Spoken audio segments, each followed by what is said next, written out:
প্রিয় হাজিরিন, আল্লাহ রাব্বুল আলামিন আমাদেরকে অনেক বড় বড় কিছু নিয়ামত দান করেছেন। তার মধ্যে সব থেকে বড় নিয়ামত হলো আমাদের পিতা, আমাদের মাতা, আমাদের আব্বা, আমাদের আম্মা। আল্লাহ রাব্বুল আলামিন আমাদেরকে অনেক বড় বড় নিয়ামত দান করেছেন। এই বড় বড় নিয়ামতগুলোর সব থেকে গুরুত্বপূর্ণ নিয়ামত হলো আমাদের গর্ভধারিণী মা। রাসূল করিম সাল্লাল্লাহু আলাইহি ওয়াসাল্লাম একদিন খুতবার মিম্বরে উঠতেছেন। উঠতে উঠতে প্রথম সিঁড়িতে যখন পা দিলেন তখন তিনি বললেন আমিন। দ্বিতীয় সিঁড়িতে যখন পা দিলেন তখনও তিনি বললেন আমিন। ৩ নাম্বার সিঁড়িতে যখন পা দিলেন তখনও তিনি বললেন আমিন। সাহাবায়ে কেরাম আশ্চর্য হয়ে গেলেন। রাসূল করিম সাল্লাল্লাহু আলাইহি ওয়াসাল্লামকে তো আগে এরকম করতে কখনো দেখা যায় নাই, আজকে কেন এরকম করতেছেন? সাহাবায়ে কেরাম নামাজের পরে রাসূল করিম সাল্লাল্লাহু আলাইহি ওয়াসাল্লামকে জিজ্ঞেস করলেন, ইয়া রাসূলুল্লাহ, ইয়া হাবিবাল্লাহ, আজকে আমরা আপনাকে ব্যতিক্রমধর্মী কিছু করতে দেখেছি। অন্যদিন দেখতাম আপনি সুন্দর করে মিম্বরে উঠে বসতেন, খুতবা দিতেন, কিন্তু আজকে আপনাকে ৩ বার আমিন বলতে শুনলাম। রাসূল করিম সাল্লাল্লাহু আলাইহি ওয়াসাল্লাম বললেন, ও আমার সাহাবীরা, আমি যখন খুতবা দেওয়ার জন্য প্রথম সিঁড়িতে পা রাখলাম এমন সময় জিবরাইল আমার সামনে এসে বললেন, ইয়া রাসূলুল্লাহ, ইয়া হাবিবাল্লাহ, যে মানুষটা দুনিয়ার মধ্যে তার মাকে পেয়েছে কিন্তু জান্নাত কামাই করে নিতে পারে নাই, ওই মানুষটা ধ্বংস হয়ে যাক। যে মানুষটা দুনিয়ার মধ্যে মাকে পেয়েছে কিন্তু মায়ের খেদমত করে, মায়ের সেবা যত্ন করে, মায়ের যত্ন করে, মায়ের মন খুশি করে জান্নাত কামাই করে নিতে পারলো না, ওই মানুষটা ধ্বংস হয়ে যাক। জিবরাইলের এই দুয়ার প্রতি রাসূল করিম সাল্লাল্লাহু আলাইহি ওয়াসাল্লাম আমিন বলেছেন। একে তো সমস্ত ফেরেশতাদের সরদার জিবরাইল দোয়া করেছেন যেটা কবুল হবে নিশ্চিত। তারপরে আবার আপনার আমার নবী, দো জাহানের বাদশাহ আল্লাহ রাব্বুল আলামিনের বন্ধু এই দোয়াকে সমর্থন করে বলেছেন আমিন। তার মানে এই দোয়া কবুল হওয়াতে কোনো সন্দেহ নাই। এরকম একজন ব্যক্তির ঘটনা বুখারী শরীফের মধ্যে এসেছে। একজন যুগ শ্রেষ্ঠ আল্লাহর ওলি ছিল, নাম হলো জুরাইস। এই জুরাইস বান্দা সারাদিন ইবাদত করত, খানকার মধ্যে আমল করত, নামাজ পড়ত, ইবাদত বন্দেগী করত। তিনি একদিন নামাজের মধ্যে দাঁড়ায় গেছে, হঠাৎ করে তার আম্মা তাকে ডাক দিয়ে বলে, এ জুরাইস। একবার ডাকছে, আল্লাহর ওলি মনে করছে আমি তো নামাজ আদায় করতেছি, আমি কি নামাজের মধ্যে থাকবো নাকি মায়ের ডাকে সাড়া দিব? তিনি ভাবলেন না, নামাজ ছেড়ে দেওয়া যাবে না, আগে নামাজ শেষ করে নেই, তারপরে মায়ের ডাকে সাড়া দিব। কিছুক্ষণ পরে আবার ডাকলেন, তিনি সাড়া দিলেন না। আবার ডাকলেন, তিনি সাড়া দিলেন না। ৩ বার হয়ে যাওয়ার পরে তার মা মনে কষ্ট পাইয়া বললেন, এ জুরাইস, আল্লাহ যেন বেশ্যা মহিলার মুখ না দেখাইয়া তোমার মৃত্যু না দেয়। এই কথা বলার পরে মা চলে গেল। জুরাইস তো মায়ের মনের খবর জানে না। তিনি নামাজ পড়লেন, ইবাদত করলেন। হঠাৎ করে অল্প কিছুদিন পরে ওই এলাকার মধ্যে একটা খারাপ ঘটনা ঘটে গেল। একজন মহিলা, যে মহিলার বিয়ে হয় নাই, এরকম একজন মহিলা সন্তান প্রসব করেছে। রাজ দরবারের মধ্যে বিচার নিয়ে হাজির হলো। এলাকার মানুষজন ক্ষিপ্ত হয়ে তাকে নিয়ে গেলেন দরবারে।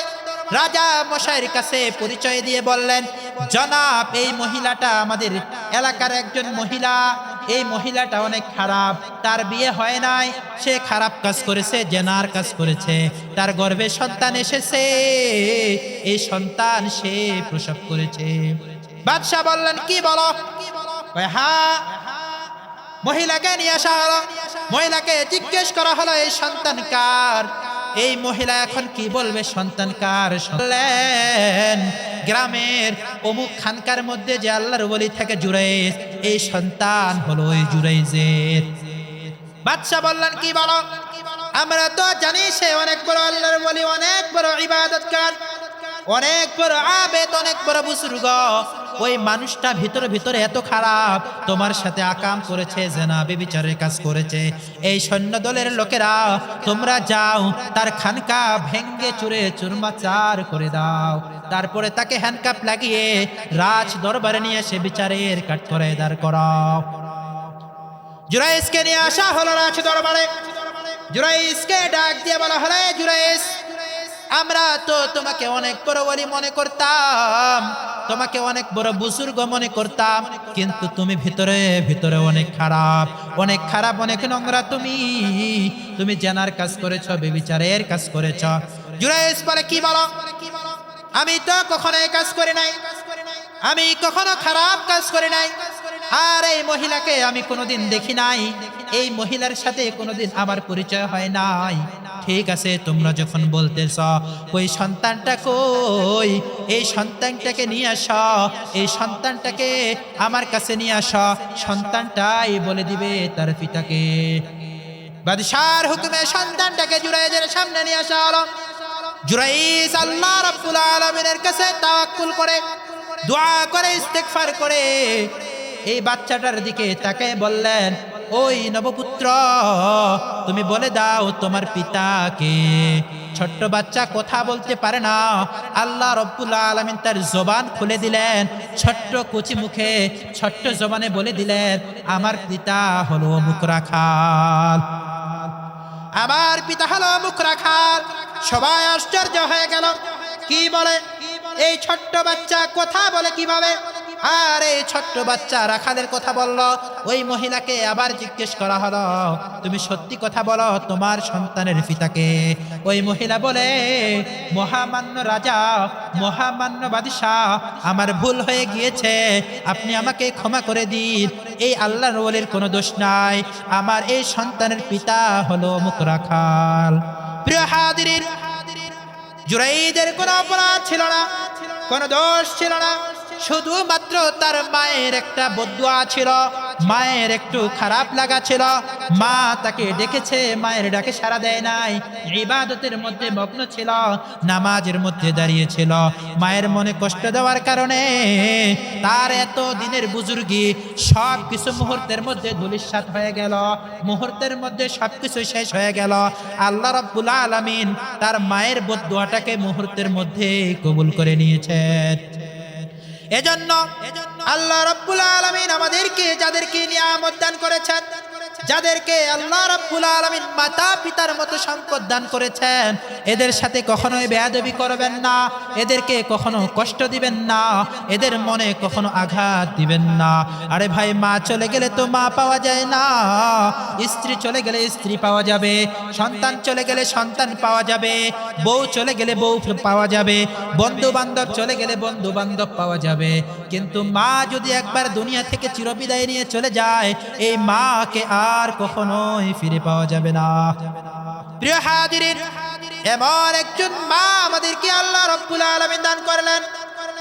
এই মা কত কষ্ট করেছে আমাদের জন্য, যেই মা আমাদেরকে গর্ভধারণ করার কারণে 10 মাস 10 দিন থেকে তিনি কিছুই খাইতে পারে নাই, যা কিছু খেয়েছেন সব বমি করে দিয়েছেন, কখনো সোজা হয়ে শুইতে পারে নাই, কখনো হাঁটতে পারে নাই, কখনো মাথা ঘুরে পড়ে গিয়েছে, ভালো কিছু খাইতে মন চাইলে খাইতে পারে নাই।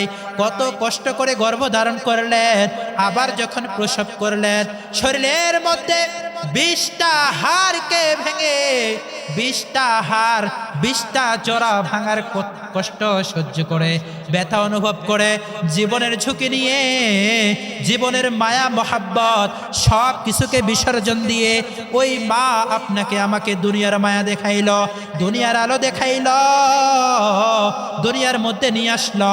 আর ওই মা দুনিয়ার মধ্যে জন্ম দেওয়ার পরে আর 2-3 বছর পর্যন্ত আমাদেরকে বুকের দুধ খাওয়াইল, 2-3 বছর ধরে বুকের দুধ পান করাইল। এমন কোন রাত্র নাই যেই রাত্র মা আমাদের জন্য শান্তিতে ঘুমাইতে পেরেছে। আমরা প্রস্রাব করে দিয়েছি, আমার মা আমাকে শুকনা জায়গায় রেখে নিজে ভিজা জায়গায় শুয়েছে, আবার যখন আবার প্রস্রাব করে দিয়েছি, মা ভিজা জায়গায় না রেখে তার বুকের মধ্যে আমাদেরকে জায়গা দিয়েছে। যেই মা এত মহাব্বত করে আমাদেরকে এত ভালোবাসে, ওই মার সাথে আমরা কিভাবে বেয়াদবি করতে পারে? এজন্য মুসলমান ভাই, দুনিয়ার মধ্যে মা বাবা যতদিন আছে ততদিন তাদের খেদমত করতে হবে। তাদের খেদমত করার মাধ্যমে আল্লাহ রাব্বুল আলামিনের সন্তুষ্টি হাসিল করতে হবে। আল্লাহ রাব্বুল আলামিন আমাদের সবাইকে পিতামাতার খেদমত করে উভয় জাহানের কামিয়াবি হাসিল করার তৌফিক দান করুন।